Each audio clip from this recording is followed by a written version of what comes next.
மூச்சினை வெளிவிட்டுக் கொண்டே முன்புறமாக கழுத்தினை குனியவும். மூச்சினை உள்ளிழுத்துக் கொண்டே நேராக வரவும். மூச்சினை உள்ளிழுத்தவாறே பின்புறமாக கழுத்தினை திருப்பவும். மூச்சினை வெளிவிட்டவாறே முன்புறமாக குனிய. இடதுபுறமான 2 சுழற்சிகள்.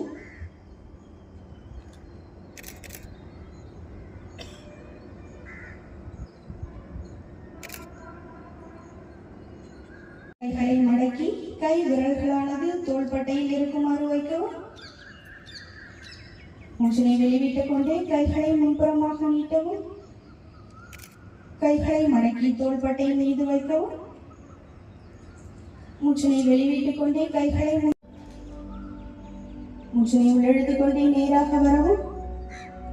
மூச்சினை வெளிவிட்டவாறே வலதுபுறமாக திரும்பி வலது தோள்பட்டையை தொடவும்.